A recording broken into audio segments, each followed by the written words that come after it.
这打案子不光要打证据，还得打人心，打人心也很重要。这方面呢，你做的比我强。什么？你做的比我强？舒服舒服舒服。这行啊，啊，楠楠都承认我的优秀了。哎，我明白，你那意思呢，想照猫画虎啊，就是我当时怎么磨张如梅，你现在就想怎么磨左娜他妈。我这叫跟你取经啊！好好好，这经啊，还真不一定能取得来。这俩事儿吧，它情况它不太一样。张如梅跟孙建业呀，他们没那么复杂。你这个左娜他们家这根本就没法说，很难谅解。再加上呢，你说我去磨张如梅，我没事儿，我跟张如梅又不熟，我就天天的不要脸，我就堵着就得了。咱跟左娜这关系，你怎么上人家天天堵着去啊？等左娜开车上班去了，你就跟那儿等着阿姨出来，你磨她，这不现实啊！你说我怎么办呀？这事儿你就别那个，来人了。哎，你好，你好，你好，你好，咱们主任在吗？哦，找主任是吧？我们主任那个不总来律所，您是跟他提前约了吗？没有，我想问一下，谁负责祝欣欣的案子？我想跟负责这个案子的律师聊聊。那确实真不行，我们所里有规定，这个和本案无关的人员，我们律师也没有权利和人家聊委托的案件。抱歉啊。我是贝文乐的母亲，就麻烦你了，帮我找一下这个律师行吗？您要是这个身份，我们就更不好说了啊。我们得征求当事人的同意，也就是祝欣欣。我希望能求得欣欣的谅解，我们愿意赔偿欣欣的，真的。啊，好，我替您转达，好吧？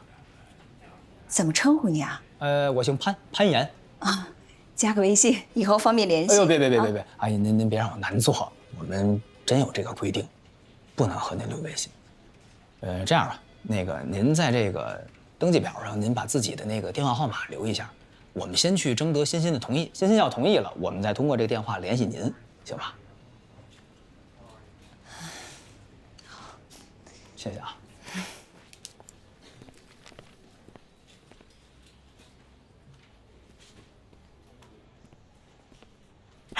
楠楠，那个阿姨是谁呀？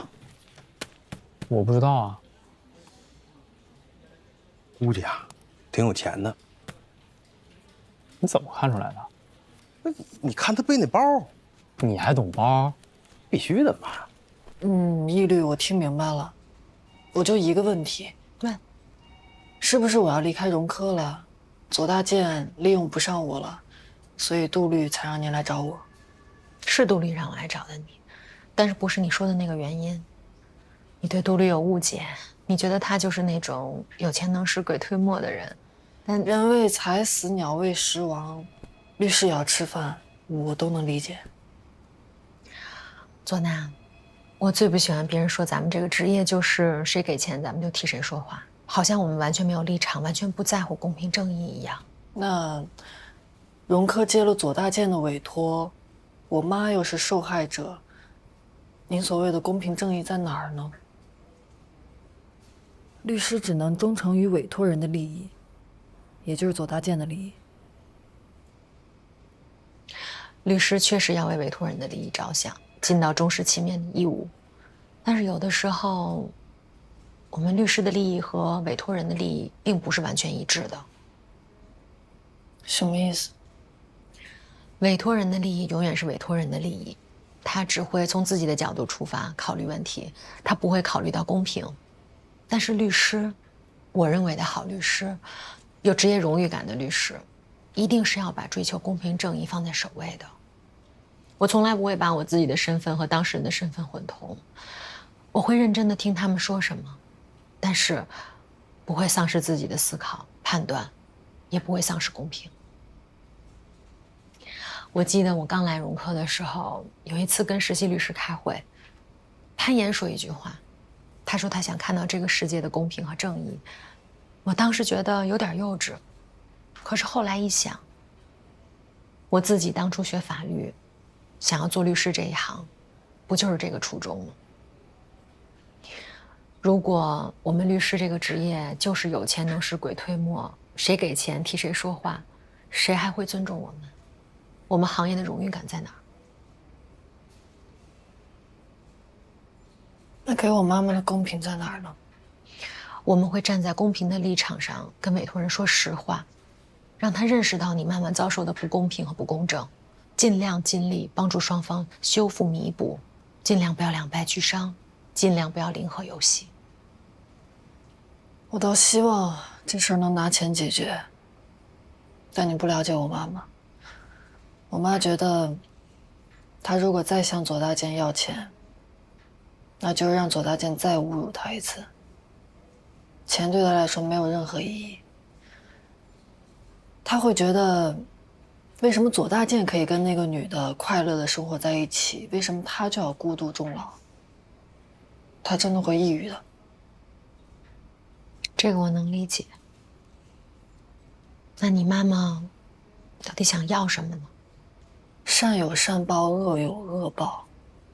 左大健跟蔡小磊必须受到惩罚，这就是我妈要的公平。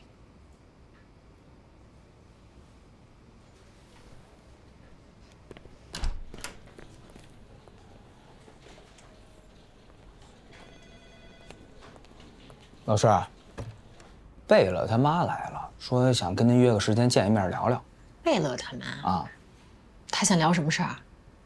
就是说问咱能不能跟欣欣商量商量，让他出具谅解书。那这样，你让他把联系方式留下来，然后跟他说我们可以转告欣欣，但是欣欣怎么决定就是他自己的事儿了。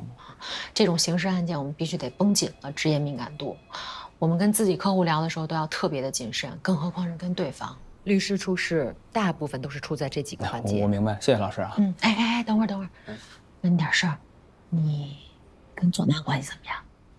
挺好的。那你去劝劝他。其实也一般。行，好，我努力，刘峰老师。我都是按照左大健交代我的我去做的呀。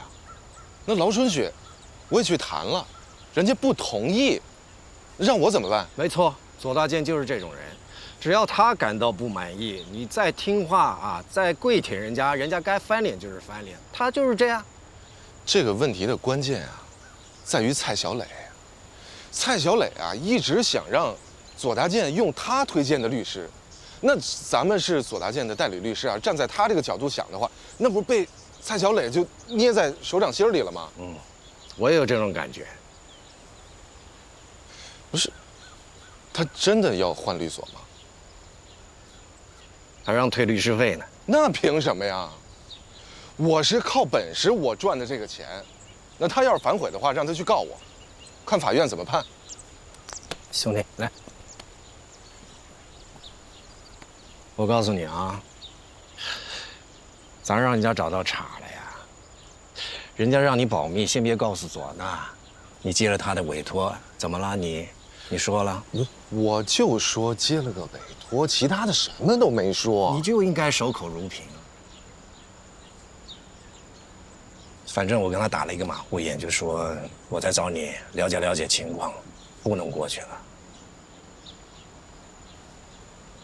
要不，咱们再像以前一样打个配合，你去找左大健道个歉，毕竟咱们也没什么损失，互相给个台阶嘛。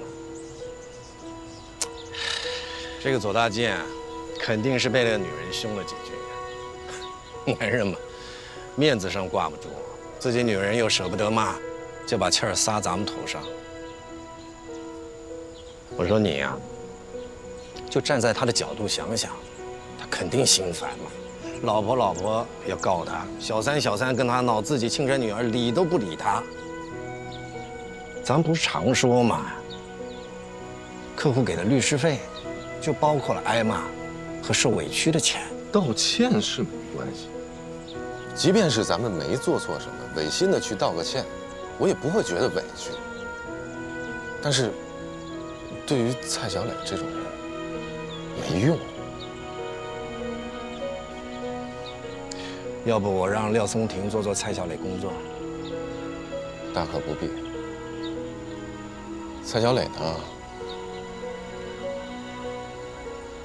他是让我呀，劳春雪那边证据确凿，他让我们跟他一起不承认，还让我找什么公众号给劳春雪泼脏水。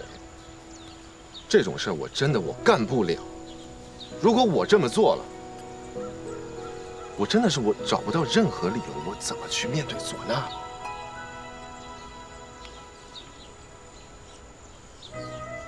主任，您也别为难了，您就给他们换个主办律师。哎，你别冲动，我真不是冲动，谁不让客户满意，就把谁换掉，这条铁律是我定的。如今呢，轮到我了，一视同仁吧。对，这件事情特殊，蔡小磊和左大健这2个人是互相离不开对方，又互相防着。你就是个替罪羊，所以我说你就等左大健气消了，去说个软话嘛。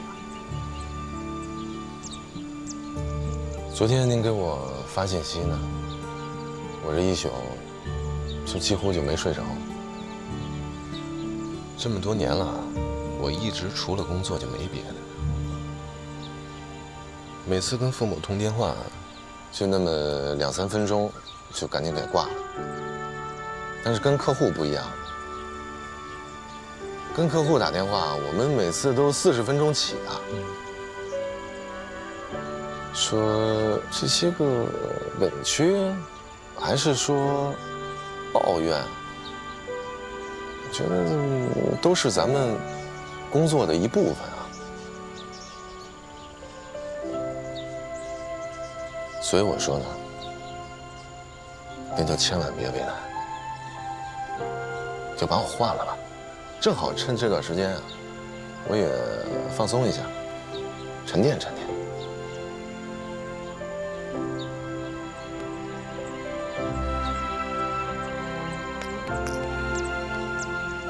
哎，咱们这个行业最委屈的就是我们为客户全力以赴，两肋插刀，他们还不信我们是为他好，是吧？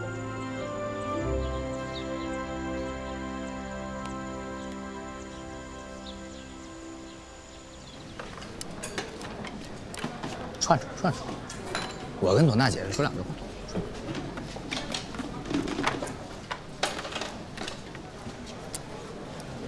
食欲挺好啊，姐。跟你说个事儿。我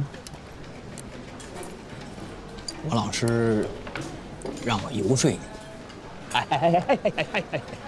你等会儿，我没说完呢。他是这么说的，但你说，咱这关系是吧？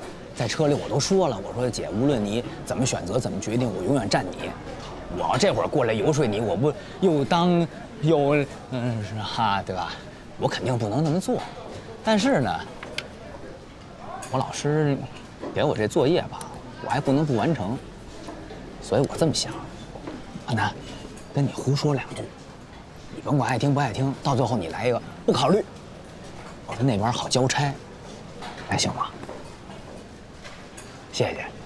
你给我作证啊！一律要问你，你就好好说。我作证啊。你看啊，我想一招。咱肯定是不能原谅你爸，对吧？毕竟他那个过错方嘛，他做了那么多事儿，原谅的我们也不能替你原谅。但是呢，不原谅不代表就不接触、不见面，咱们可以见，见面不代表我原谅你，而是要跟你谈条件，对吧？那条件那就得听咱的了。像你们这种情况呢，上法庭，法院判大概也就判个4、6，就算他是过错方，你们拿6，你爸拿4，那我觉得这不够。你不想跟我见面吗？见面可以谈，咱就多谈谈。19分，对吧？你想啊，蔡小磊跟你爸为了什么？你爸是对钱没什么感觉，可蔡小磊看重的是钱呀，要不然你爸那么大岁数，他为啥看着他？图他岁数大，图他不洗澡？是这19，他没有法律依据。你要啥法律依据啊？对，所以嘛，你看那个没有法律依据，所以法院不给判，所以就只能私了，只能咱们谈判，这多好。你考虑过对方律师会不会同意吗？考虑对方律师干什么？他是对方律师，难办了，难办了，是不是？那易律不也是参与进来了吗？不是，我只是提出了一个方向，一个可行性，对吧？具体咱们可以再谈嘛。哎呀，你是真在这胡说八道呢？那可不就胡说八道我们慢慢吃啊。啊？行，那你就回去琢磨琢磨就完啊，无所谓去啊。来了。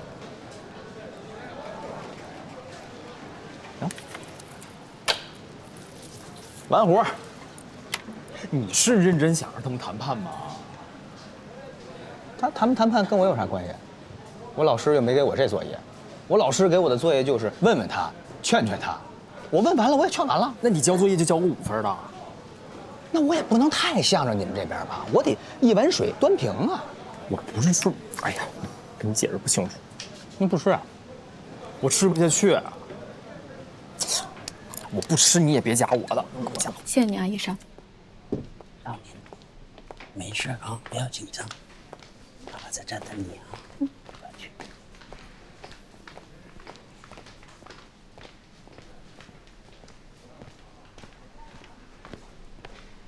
哎呀，哟，哎，潘来了，你坐下。好，得了，谢谢。欣欣怎么样了？你出来，在里边吧。那个易律师让我过来跟您聊聊，他跟您说了吧？简单说嘛，姐姐，其实他们以前已经找过我几次了，让我出谅解书，让我开价去，没搭理他。就那这事儿，您跟欣欣提过吗？没跟欣欣能说吗？最好还是跟他提一嘴。怎么跟他说呀？因为他是当事人嘛，也是受害者，一切呢都得取决于他。如果是欣欣说，就得通过这个法院判决来实现自己的正义，那咱就不谅解。你知道欣欣这人，医生说他是那种叫做讨好型人格。是，就他宁愿难为自己，也不会对人家说看得出来不字。你知道他，好说话。所以我要一跟他说，人家一说好话，他不就答应吗？反正回头你就跟欣欣再商量商量啊。如果说咱最后确定了就是不谅解，我就跟贝勒丹那边就回了，我跟他们说就甭见了，咱就法院上见得了。那你跟我分析分析这个，如果出了谅解书，这好处在哪儿啊？好处就是您看现在这个案子吧，还在这个公安侦查阶段，然后呢，等移交这个检察院，然后咱们再判，估计怎么着也得一阵儿的。但是出具谅解书呢，肯定马上就能拿着钱，而且呢，得比法院判的多。可是从量刑上呢，就得酌定从轻了。你说这欣欣天天这么心理医生治疗什么的，都得需要钱。我天天这么陪着他，不能上班，1分钱收入都没有。家里还个弟弟，他爸现在知道这事儿也气病。你说这人我真的没办法去谅解他呀，我怎么去谅解他？完事儿了。怎么样，恢复的？好啊，谢谢，谢谢，哎，求求你了，不，阿姨，原谅了吧，签了谅解书好不好？别拍了，我就这一个儿子。哎呀，您起来，您这不刺激欣欣的。别走啊！阿姨，起来，快，您坐，您平复。哎，老总，你好。你好，商言，哎，尚律师你好，您坐。你请。哎呀，杜律师呢？之前一直是他跟我联系。对，现在由我来负责您这边。明白。得罪蔡小磊了吗？哎，蔡小磊啊，特别阴险，一直让公司清我股份。我跟你说啊，大建装饰一开始就是一个小破装修公司，没我就没有他左大建今天。我们一开始的股权分配呢，是他跟我姐各占25%，我一个人占50%。我姐这人恋爱脑，再加上刚生了娜呢，一孕傻3年，让左大建一忽悠，就把他那25%全都给左大健了。这样一来，我跟左大健就都成了50%了。我为什么恨这个蔡小磊？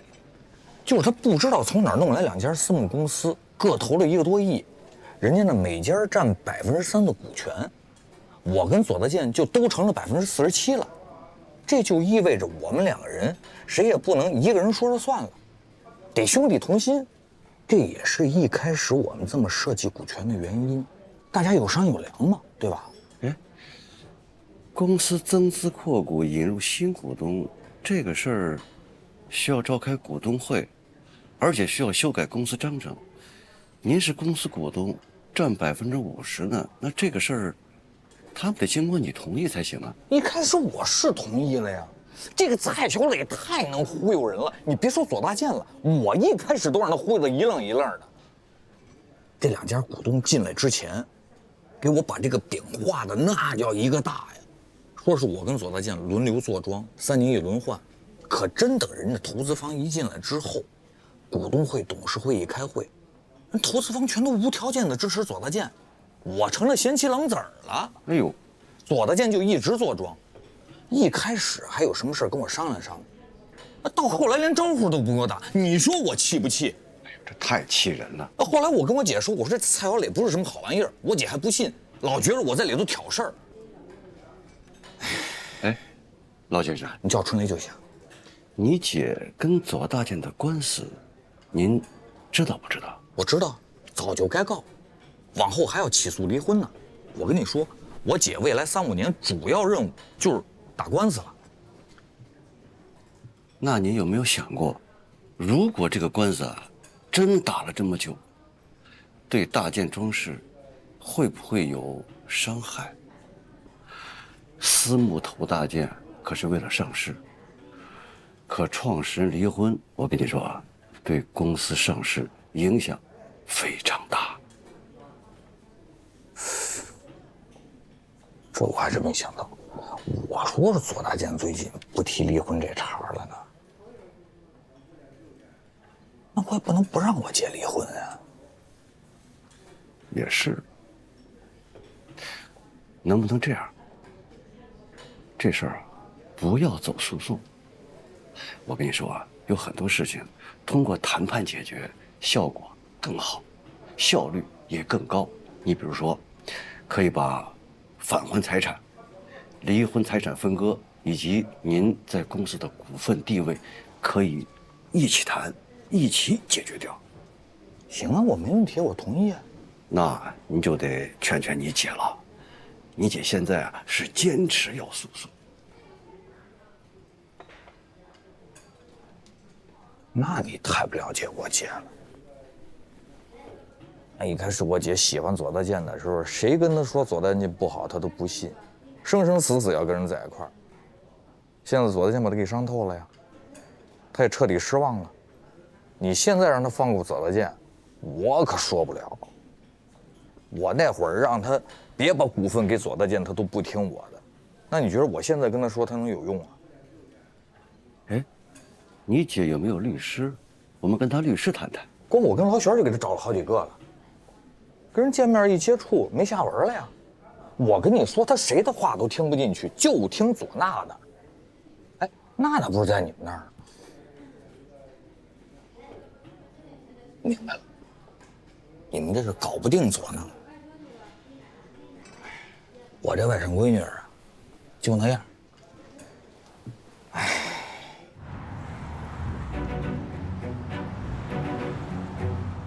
你想啊，蔡小磊跟你爸为的什么？你爸是对钱没什么感觉，可蔡小磊看重的是钱。你不想跟我见面吗？见面可以谈，咱就多谈谈，19分。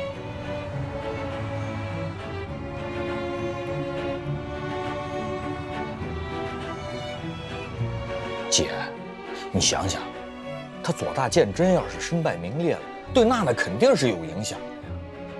姑，您就想，万一您把左大健给打垮了，蔡小磊也不要他了，您是出气了，那左大健老了病了残了，还不得左娜管啊？您别忘了，孩子是有赡养义务的。就是。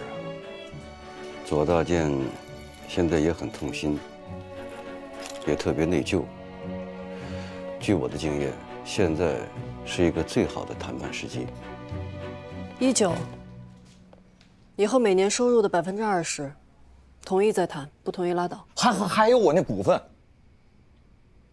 咱们的股份。19开，这还要什么是纯收入20%？劳春雷还得回到公司决策权，劳旋还要当公司监事，你这什么这是？你们怎么做的工作啊？老女士开价了，说明她愿意谈了。对，这总比只要上庭不能谈要好，至少是个可以谈判的好信号。我没有漫天要价，至于这么坐地换钱吗？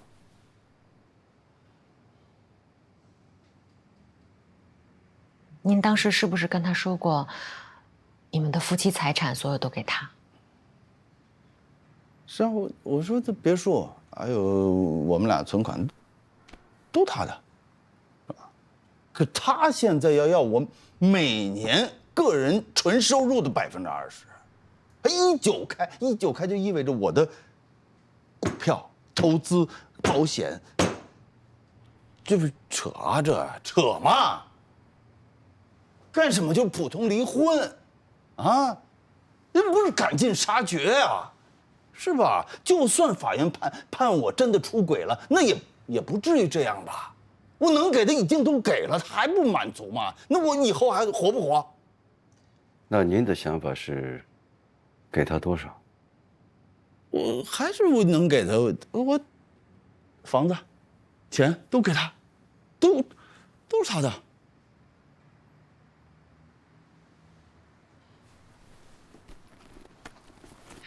左总，这边呢是我整理出来的一些离婚案例，您可以看看作为参考。易律师啊，之前在英瑞所代理过一些比较著名的企业家的离婚稀产案件。这一场离婚，毁掉的不只是一个家庭，还有一家企业。走啊！不，我不看，你就说吧。这些呢都是公开可以查询到的资料。之前这个霸道集团您知道吧？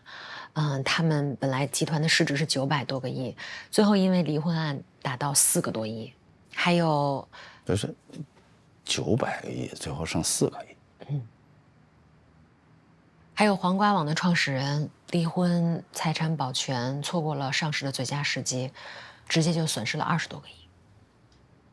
这些案件，相信老女士也很熟悉。她的女儿、侄女都是学法律的。你们是对方的律师吧？知己知彼，我们要了解老女士想要什么，才有可能谈成。哇，这还董事长杀妻案啊！那个案子其实不应该发展到这个地步，就是妻子离婚诉讼，财产保全，然后董事长资金链一下断了，一怒之下去找妻子理论，激情杀人。所以嘛，你们就应该好好去做劳春雪的工作啊，就像给我分析案例一样，你好好也给他分析分析，啊，得饶人处且饶人，你退一步海阔天空，你逼我们，你逼最后你搞不好就，哎，我们会去再找老女士好好谈一谈。现在她愿意谈就是进步。是啊。哎，这个决定，左娜不知道吧？这就是左娜提出来的条件。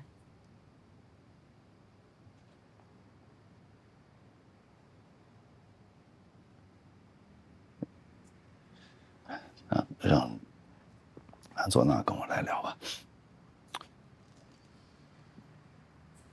您确定吗？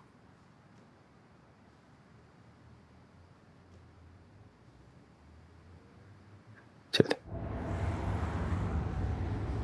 他不会让杨娟把咱们给换了吧？杜律师怎么得罪他了？你也知道了？我不知道啊，但是主任跟我说，以后这个案子直接跟他汇报。杜律师要休假，我就在想，这么大的案子，这么大的客户，杜律师怎么可能休假呢？这不是他人设。你觉得唢呐会跟他谈吗？赌一个吧。赌什么呀？赌唢呐会不会跟他谈啊？唢呐。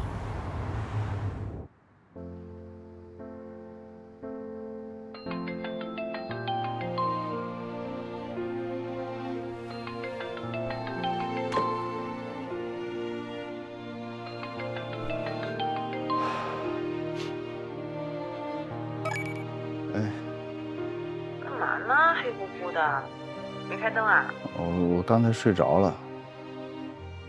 怎么了？就是想你了。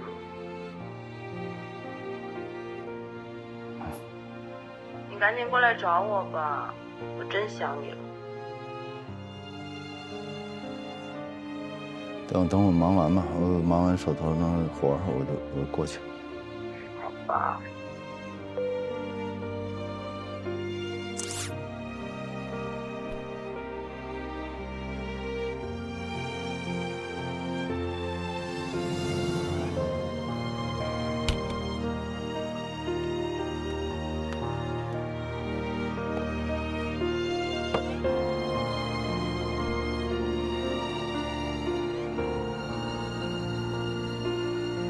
事实是基础，对错是前提，人性有好歹。律师应该独立于当事人的情绪，站在公正的立场，做正确的事情，才符合法律人的身份。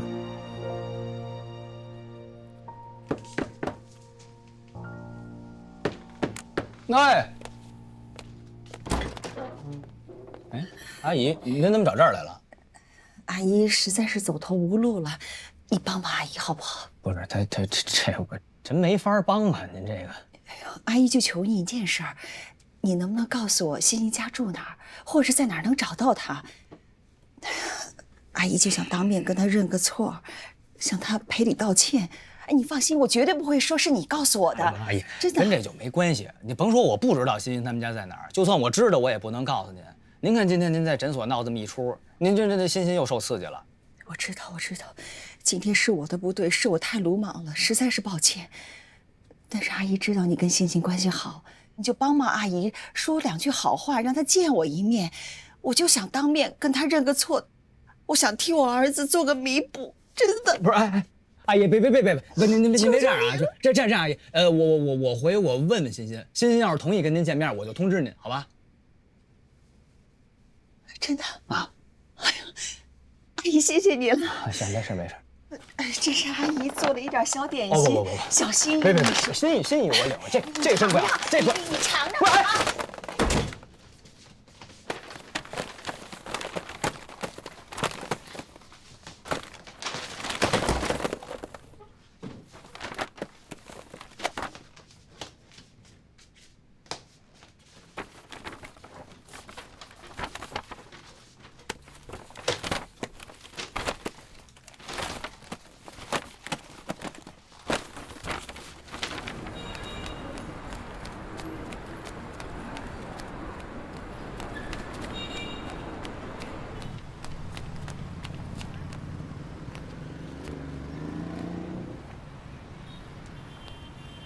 佩妍，啊，回来了。你干什么呢？出事儿了。这是什么东西啊？贝勒他妈给我送礼来了。送礼？你收了？没收，这追出来没追着啊。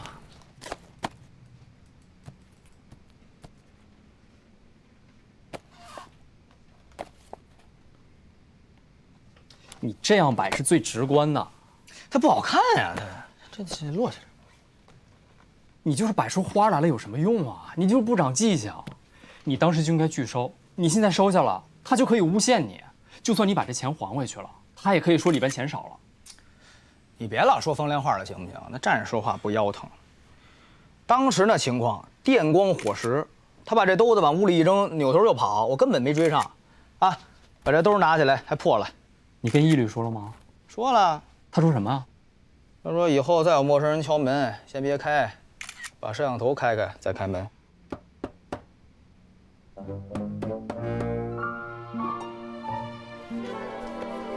哎，来喽！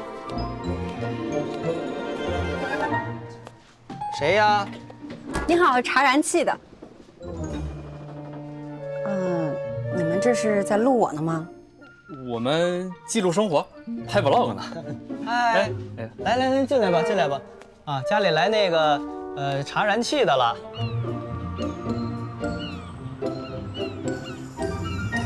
如果你要实在不想见左大健，我跟他们说的。老师，那个贝勒他妈还有律师都到了。啊，那你把他们安排在会议室。安排好了。嗯，那这样，你想好了再跟我们说。行，那我走了。嗯。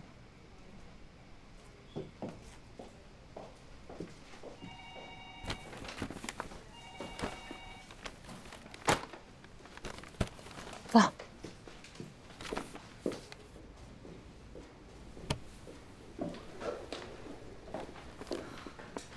你好，你好，你好，我是贝先生的律师，我姓司。司律师你好，我是一帆，请坐。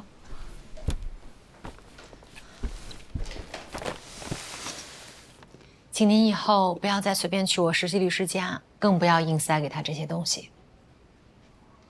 我就是想表达点心意，对不起啊，我给你添麻烦了吧？啊，没事没事。我没别的意思。以后您不要这样了。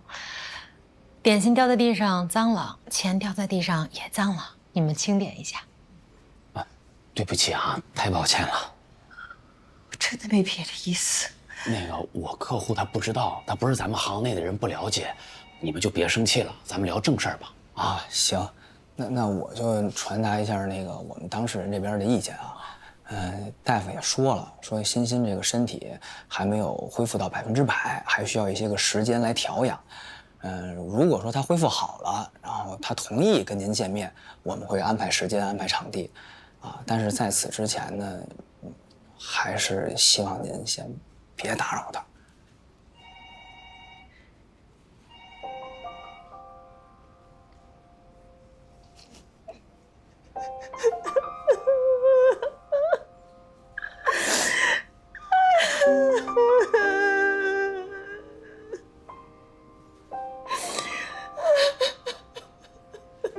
你是我律师，什么事儿都让我亲力亲为。你要能干就干，不能干退钱走人。能干，您先别生气，我继续去做他们思想工作。停车。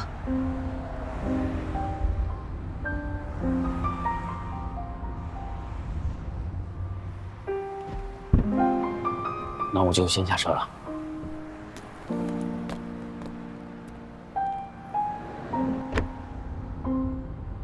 下班一起吃饭啊？这都没菜啦。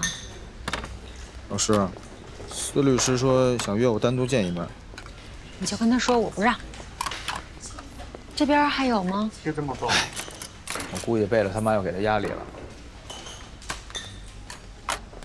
太难了。像咱这行啊，客户让咱约对方约不上，那就是被动。可不是吗？哼。面条您吃吗？行啊，我问问你随便帮我点一碗啊。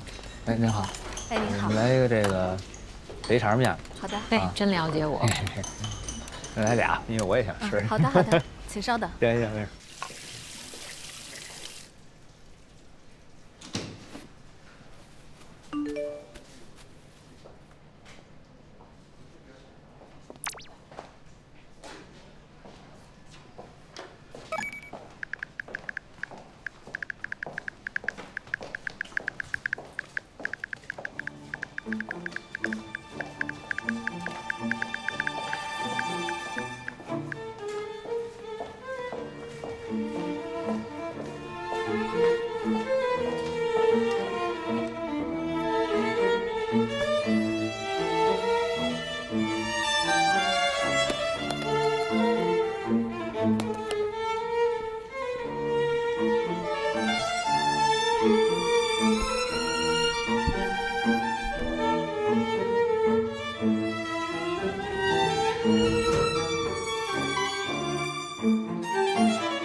左先生您好。左总，来，您坐这边。去把唢呐叫来。好。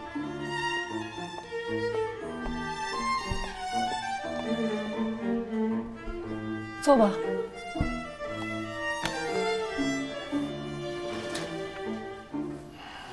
你们聊吧。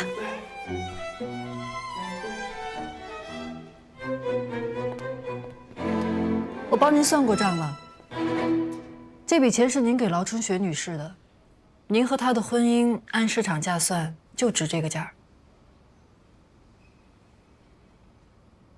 你为什么把我微信删了？啊？还有电话，你不想认这个爹了？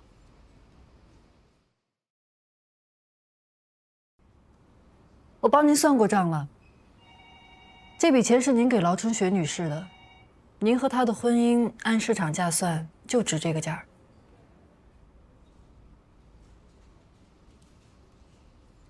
你为什么把我微信删了？为什么？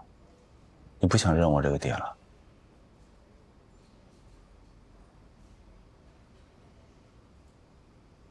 我很难过，真的。咱们俩好长时间没见面了啊，能不能别一见面就算账？如果您不同意、不答应，我们就法庭上见。你为什么要这么着急呢？那我所有的家业不都是你的啊？对吧？要真是法庭判，那未必能一九开。那就判好了。您的公司估值会大幅缩水，您的商誉也会大打折扣，您失去的一定比现在多得多。你为什么啊？为什么要把你爸爸弄成这样呢？您不同意也没关系，您好好考虑一下吧。如果您执意要上法庭，那我们下一次见面就在法庭上见。回来。你同意了？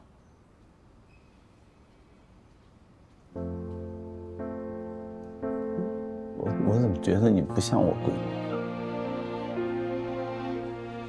这是我的遗传基因。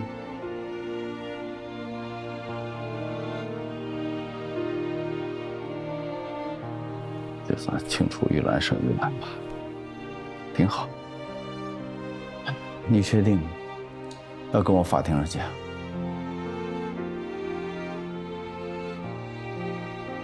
你知道当初为什么让你学法律吗？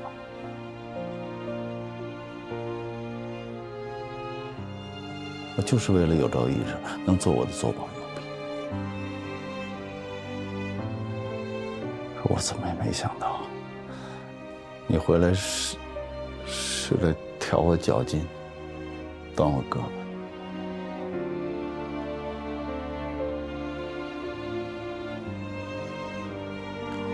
好，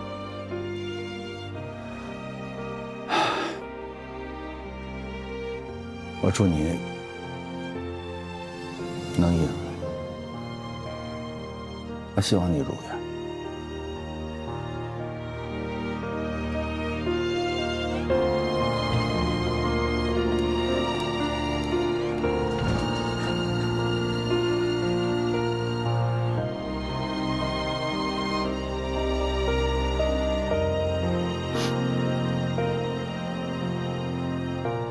已经立案了啊，咱们现在就等着法院，等他们这边消息就行啊。行，有事您回跟我说吧。嗯。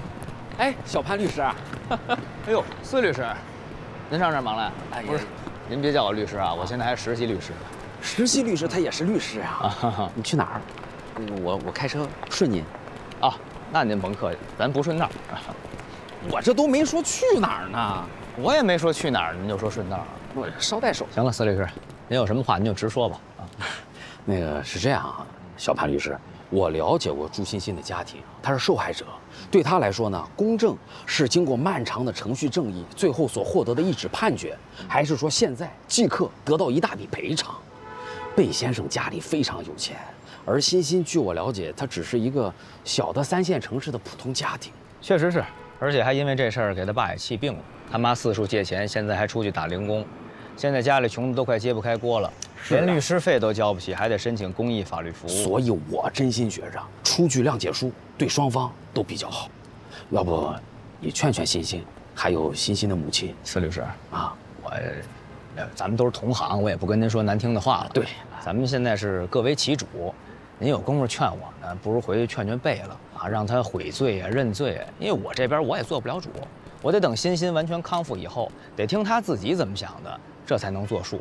而且我呀也觉着不应该劝人家大度，这个于我做人来说，我接受不了。不是，那与人方便，于己方便嘛。方便也得看给谁。要是总给坏人方便，那不就给他惯得更坏了？不是，行了，重的话我也不说了，咱们都是同行，受人之托，忠人之事啊，言尽于此吧。您忙啊，行。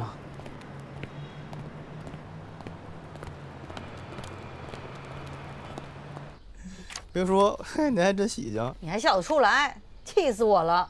哦，给我着急忙慌的叫回来，就因为这事儿。这是小事儿啊？至于吗？哎呦，我花了999拍了这么一套婚纱，差1000块钱了。差1块钱1000啊！气死你妈了，气糊涂我了。行，您别生气了啊！不行，您把那电子版发我给您精修一下子。不行。那您想怎么着啊？我要告他们。我跟他们说了，我儿子是律师，我要告死你们，往死里告你们。哎，您不能这么说啊！您别老出去瞎给我揽活，您知道吗？不是拍这玩意儿干嘛使啊？复婚？怎么着？拍这玩意儿不复婚就不能拍了是怎么着？能拍，我错了。这给我爸看了吧？没有，他看呢，看什么看呀？把我拍成这样还看？哎呦！您给他看，万一我爸觉得给他拍挺可爱的。我跟你说，最可气的是那些人告诉我啊，说不是他们拍成这样，是我长成这样。你说我长成这样吗？你骂我长成这样吗？行，您别往心，人家小年轻不会说话，大人不计小人过，行吗？什么呀？我更得告他们了。那您告，您告，您有什么诉求啊？想告什么呀？2个啊，一赔礼道歉，当面啊，当面。好。2，给我重拍一套。行，那这样啊，您说这个呢，我也赞同，但是呢，我就不掺和了，好吧？您另请高明，让我爸啊去给您打这官司，行吗？让他跟人说。行了，你也知道你爸那个什么脾气呀，他能弄这个呀，我就不麻烦他了啊。这什么意思呀？啊，怕麻烦他，所以就麻烦我，这什么道理？您真行。什么麻烦你啊，儿子？啊，妈就让你弄一个诉讼状，写几张纸的事儿，你至于吗？哎，您说这话我可不爱听啊。我说咱家那七大姑八大姨儿有点那芝麻绿豆大点的事儿啊，都找我来了。来，过来，妈，请坐。我跟您好好分析分析这几篇诉讼状怎么不好写。咱先说准备工作啊，首先我们得确定这个案件涉及的基础法律关系、案由，还有诉讼请求的法律基础。然后我们得查询一下客户和被告的基本信息，以确保起诉状上列出的当事人的信息真实、准确、有效。紧接着，我们得根据客户提供的证据和可证明的事实进行分析，选好哪些跟本案有关，递交给法院，并把这些证据制作成证据清单。步骤是挺多的。哎，我没说完呢，早上呢啊，这才刚写完这起诉状。起诉状写完之后，还得把上面的内容和递交给法院的证据清单进行比对。完了之后，还得跟客户核实您在这起诉状上提到的那些个可证明的事实有没有证据来证明它，这个证据能不能出示，而且这个证据出示的效果是什么样的，我们还得分析。行了，你就告诉妈需要多少钱吧。它就不是钱的事儿，就是钱没给够的事儿。我怎么跟您说呢？这案子就没法告啊！怎么没法告啊？不是您怎么说人家那个影楼没给您拍成大美妞，然后您就生气了，这不行。这就好比说您买票看电影，看完了出来您骂街，怎么骂都行。您说那个演员不会演，说导演导的不好，这都可以。但您要退票，您找谁退去呀？怎么不能退呀？就我跟你爸那会儿演出的时候，我们上台刚演一会儿，有一个男的就在下面，得喽，你爸马上就停了，就问人家，大哥您什么意思？嗨，你这太老套了，我看过。你爸当时就给人退票了，把钱都退给人家了，让人走了。哎，先问清楚是谁再给开，开开不就知道是？现在是特殊情况，你又欠人钱了？我欠谁钱？我怕有人进来给我钱。给钱还不看？行。谁呀？祝星星，请问攀岩在家吗？我同事自己人。欣欣。哟，哎，这我妈。阿姨好。这是祝欣欣，我同事。哎。啊，您进来吧。那个妈，要不您那个先回去。啊，我们俩有点事儿。好，我走。哎，进来。来，得嘞，来我扶你吧，要不？没事。啊，行。哎，我刚从我儿子这出来啊，我看见一女的，去找她了。咱儿子真行，还挺有女人缘的。阿姨。哎，一楠。啊，你来找攀岩啊？他不在家吗？在。哦，一楠，阿姨有事儿问你。哎，你吃饭了吗？不，你吃饭了吗？我没吃呢。那找地儿，阿姨请你吃饭。不用了，阿姨，咱们回家说吧。不，阿姨请你吃个饭。阿姨没跟你一块儿来？她白天找了份工作。哦，好。咋了？啥事儿？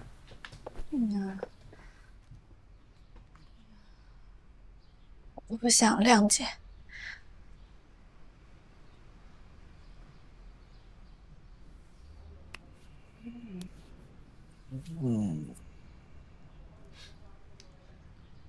谅解背了。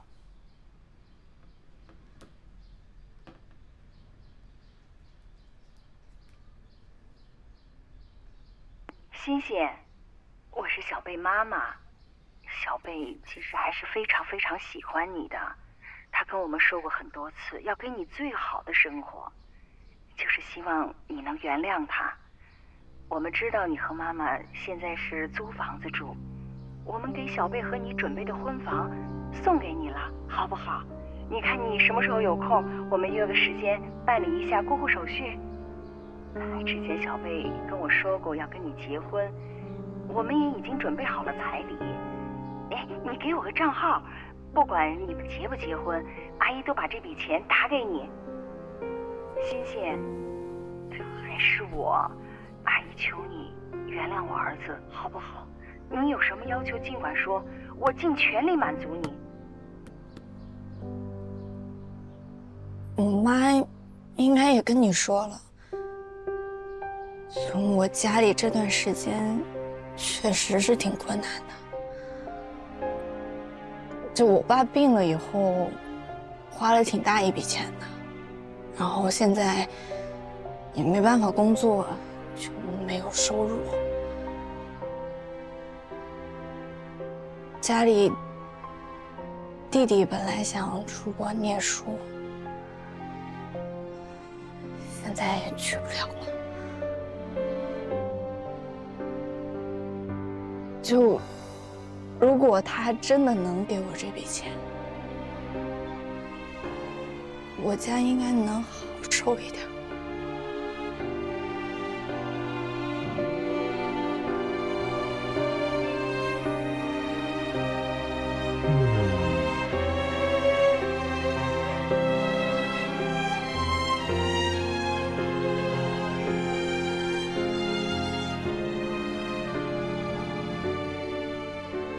那你决定好了？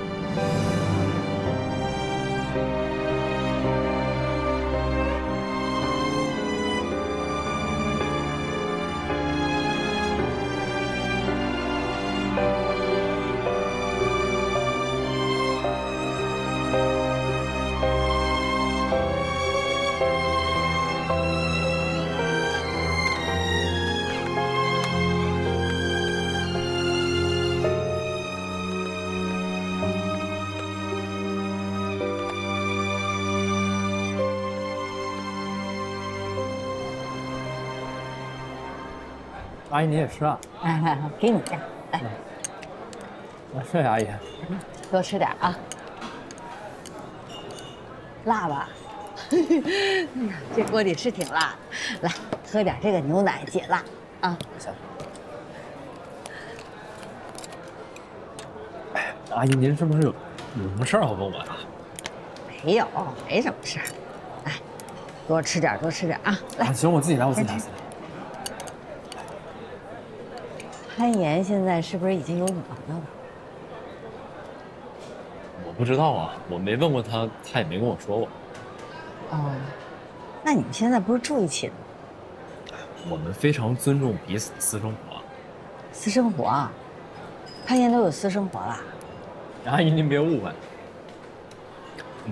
我确实是没看到有女孩来找潘岩，除了之前的交往。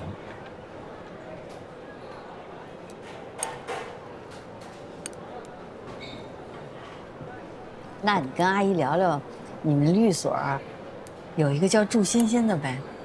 你认识欣欣？算认识。他的案子涉及到个人隐私，不太方便跟您说。他的案子？他什么案子？阿姨，基于律师的保密义务，确实是不能告诉你。如果我能说的话，我肯定告诉你。哦，保密哈。哎，对，得保密。那阿姨今天跟你吃饭那事儿，咱也保密，好吧？好，我回来了。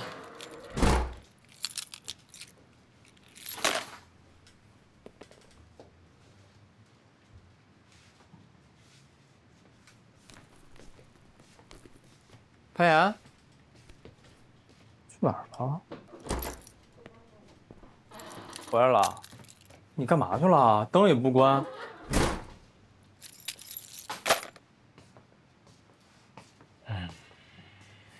怎么无精打采的？你鞋都没换。有情况了？萧饶找你了？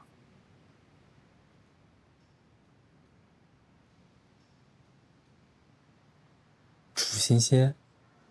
真的？你怎么知道的？你什么时候啊？刚才啊，他刚从咱家走。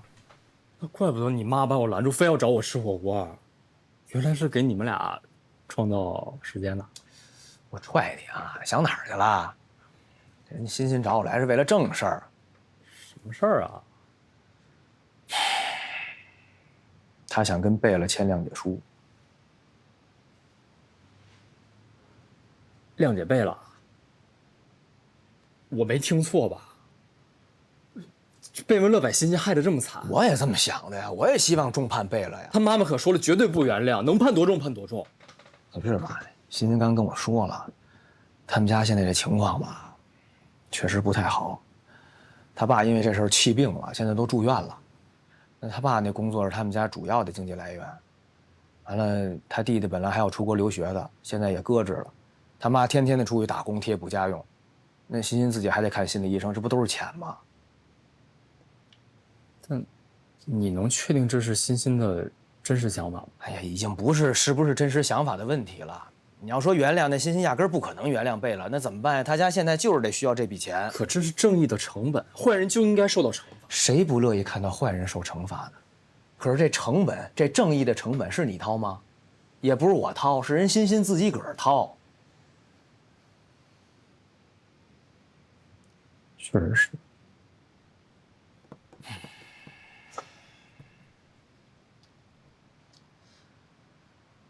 不过你说贝勒这小子吧，真够坏的。你说现在就跟欣欣那非打即骂的，如果要是没让他意识到问题的严重性，让他觉得无所谓，随便犯错，随便犯法，反正他妈那个一掏钱，这事儿就平了，那以后他不得杀人啊？所以我才说这贝文乐必须得受到惩罚。那祝欣欣他们家这情况怎么办？不对，我说坏人必须得受到惩罚的时候，你说好人可怜，我现在觉得好人很可怜了，你又说坏人得受到惩罚，不是左也是你右也是你，你到底怎么想的？我要是想明白，我不就告诉你了吗？行。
妈，哎，哎，唢呐姐，老雪来了啊，坐坐坐。哦，我就不做了，我爸还喊我呢。姑，我回去了啊。哎，走了，你慢慢开啊。唢呐姐再见。我妹最近来的有点勤啊。你又加班呀？哦。跟你爸见面了吗？见了。谈了什么？就说法庭见。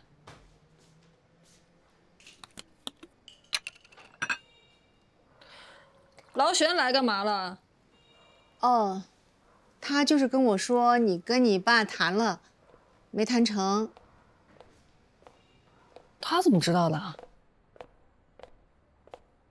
你舅自从跟你爸不对付，老玄就自学法律，还过了法考。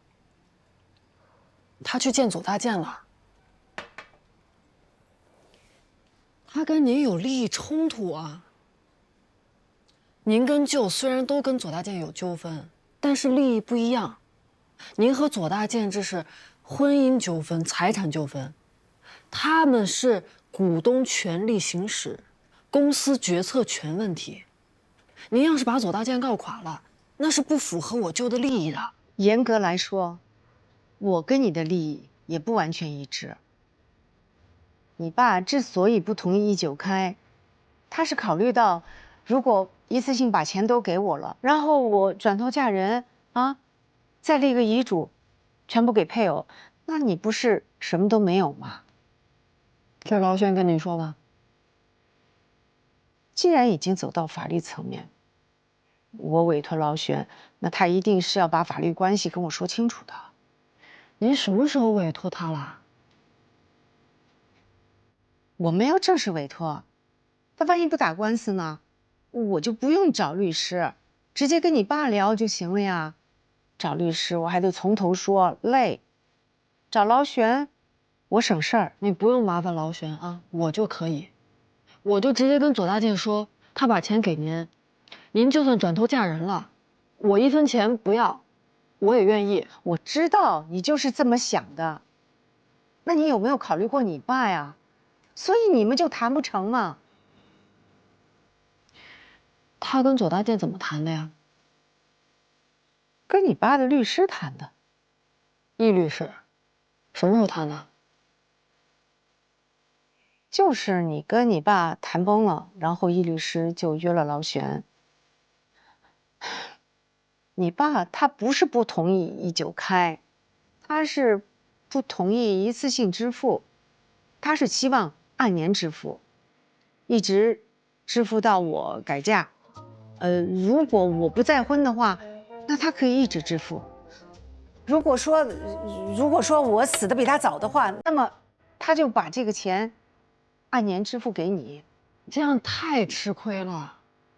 一次性付和分20年付能一样吗？通货膨胀算了吗？利息算了吗？他太会算了。您别让老轩谈了，我来谈。你谈，你就是法庭见。这个是谈判策略，我是赌他左大建不敢。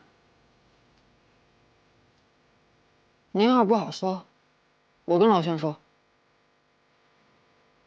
我跟你爸有约定，不管我们俩怎么样，永远不会让你站在我们中间做选择。他一直都言而无信，他凭什么跟你约定啊？唢呐，劳旋和易律师说的对，万一你真的把左大建搞倒了，他万一有个3长2短，他是你爸，你总不能不管他吧？到时候你自己增加负担。妈，我求你了，你和左大建这事儿别说到我。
喂，您好，融科律所。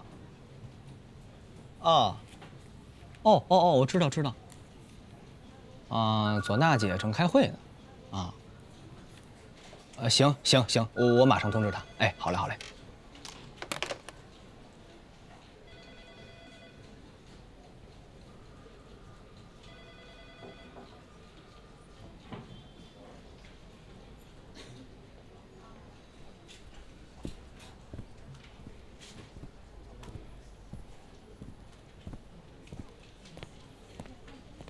几百号的员工跟着他在那边工作，大家都靠这个吃饭，企业垮了，公司垮了，这几百号人招谁惹谁了？你有没有想过这问题？你有事儿吗？老师，那个左娜姐客户刚打一电话，说一会儿可能过来。现在没空。啊，行，那客户来就我接待了。这不算抢你客户啊。啊，不算。啊，行，聊。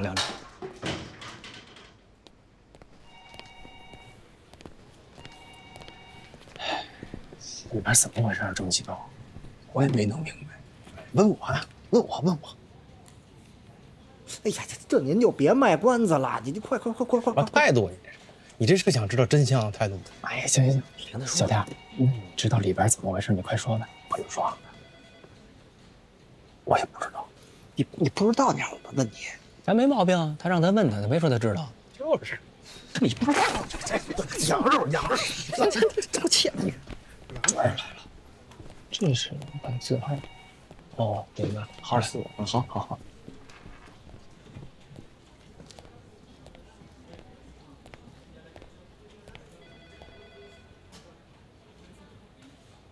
那你觉得左大健要付出什么代价，你才觉得公平？您让我去找左大健谈，摸清他的底牌，知道他最不能接受的是什么，然后再通过我妹、我舅舅，去说服我妈接受和解方案，完美无瑕。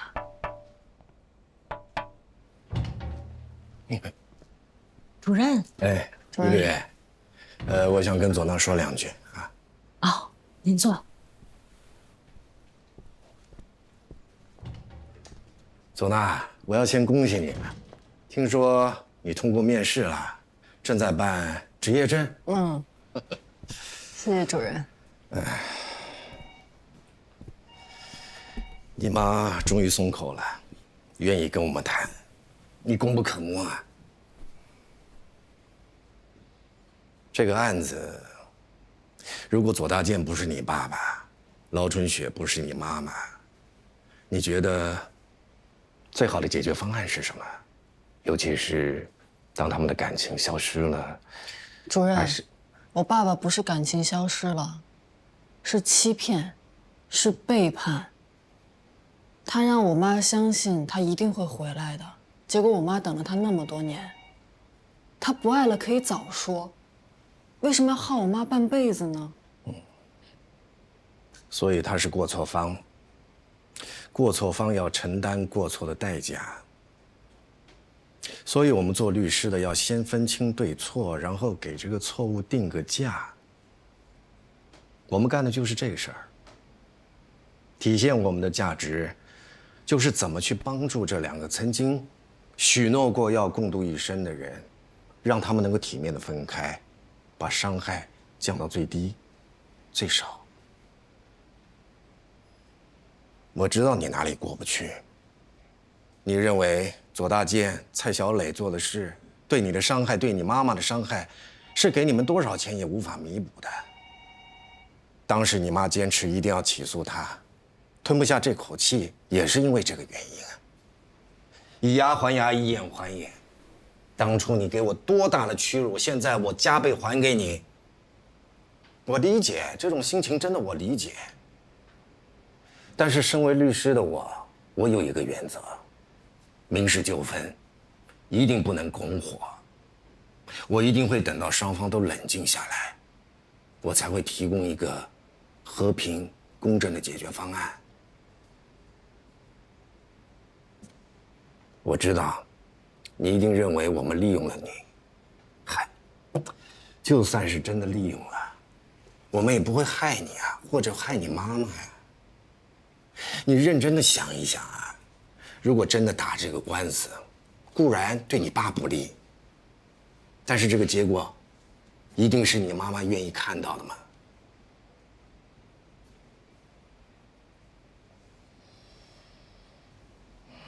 我实习的时候，接过一个案子，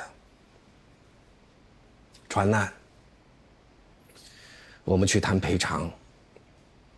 哎，受难家属一见到我，就问多少钱一条命？你能给我多少钱赔一条命？我被问傻了。我老师告诉我，生命是无价的，赔再多钱也无法弥补失去生命带来的痛苦。嘿，如果是这样的话，那我还跟他们聊什么呢？我老师又说了，所有人的生命都是无价的，但法律的赔偿只能是有价的。我理解了。如果在野蛮社会，那么就是谁造的船，谁开的船，杀了谢罪。但如果在封建社会，那个蔡小磊立刻沉塘，你爸爸始于贫贱，终于富贵，他连离婚的权利都没有。我们活在文明社会里，文明社会是讲法律的，所以我们不能用野蛮的方式去解决问题，你说是吗？主任，无论他们是离还是不离，都不用再跟我说了。这是他们的私事，是律所的案子，跟我没有关系。怎么会没关系呢？你应该这么想，不管离或不离，他们都是你的爸妈呀，你们有血缘关系的，在法律上有赡养义务。如果有一天他们不好了，你还是要管他们，你还是盼着他们好吧，这样将来你还可以多继承一些。我从来没有想过这个事。你爸爸有，真的，他委托我们和你妈谈离婚协议，其中有很大的一部分保证你的财产，保证你妈妈过世后房子归你所有。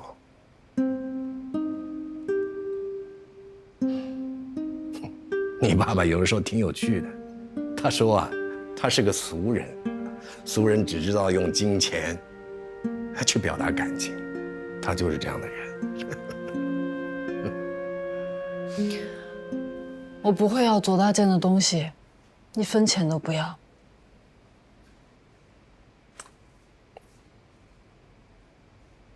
小姑娘，话别说那么绝。也许有些父母不了解子女的感情，那子女也未必能了解父母啊。我们做律师的，经常有一种无力感，那就是，不管你做再多的努力，都不能保证最后的结果是你想要的。所以有的时候，佛系一点，对自己好。与你共勉啊！谢谢你。干什么呢？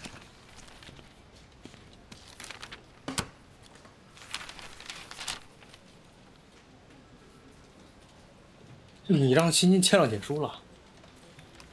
不是我让的，欣欣自己要签的。这不可能！不是他为什么谅解啊？你都把我逼跳楼了，我还得谅解你？有这种事儿吗？说话呀，你怎么不拦着点啊？拦不住。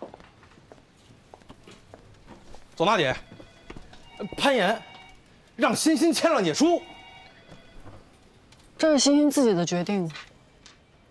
不，那也应该拦着点啊！哎，你别站着说话不腰疼，人家当事人自己都愿意原谅，你什么身份啊？你一个被委托人，你凭什么拦啊？是不是？当事人糊涂，行不行啊？哎，祝欣欣啊，她什么脾气，什么性格你不知道啊？小天，你冷静一点。我冷静不了。不是潘爷，你和左娜姐为了这事儿，不说是出生入死，也算是深入虎穴了吧？努力半天费这么大劲，是为了给那姓贝的绳之以法吧？不是为了给他一个机会，说花钱就能买从轻发落啊！这你们能冷静，我冷静不了。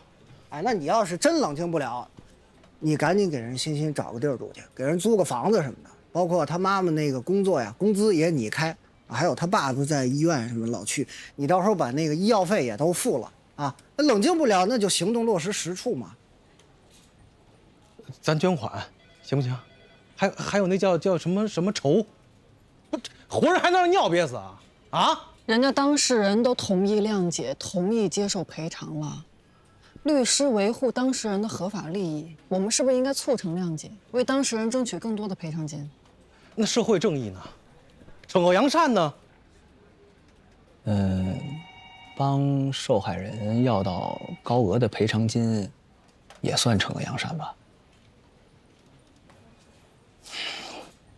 我跟你说，你就是跟舒玉楠待多了，都给你带坏了。跟我有什么关系啊？我就问你，你为了这事儿付出这么多，各种调查取证，你就差当卧底了吧？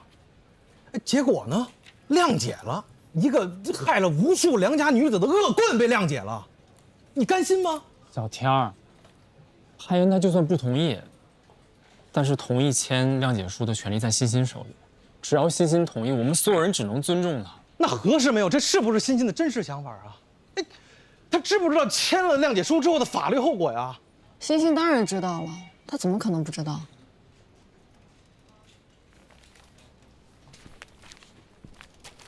得，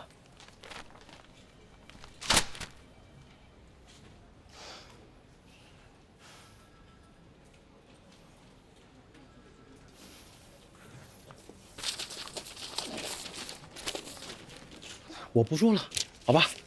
我复印去了啊，我不说了。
哎，对了，小艾姐那事儿怎么样了？哦，她后来又打一电话说不来了，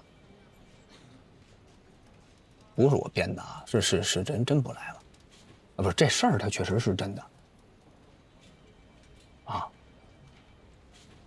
我主要当时看你跟吴老师好像挺激动的，想让你们俩平静平静。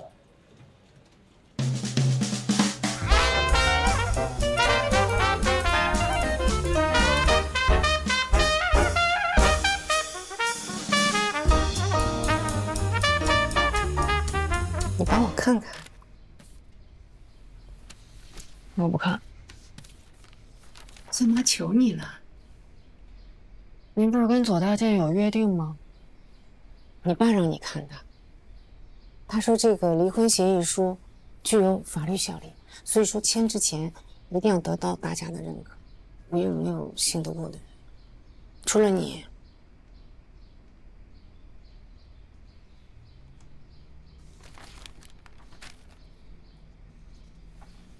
有两种，一种就是民政局，一种就是法院。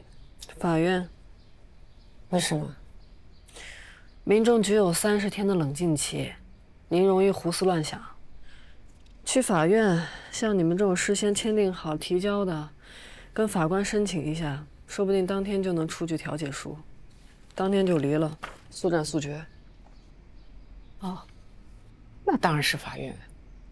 除非您还想再冷静冷静。哦不，我冷静过了。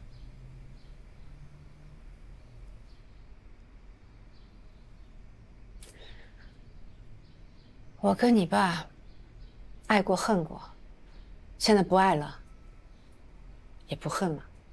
你是不是想问这个？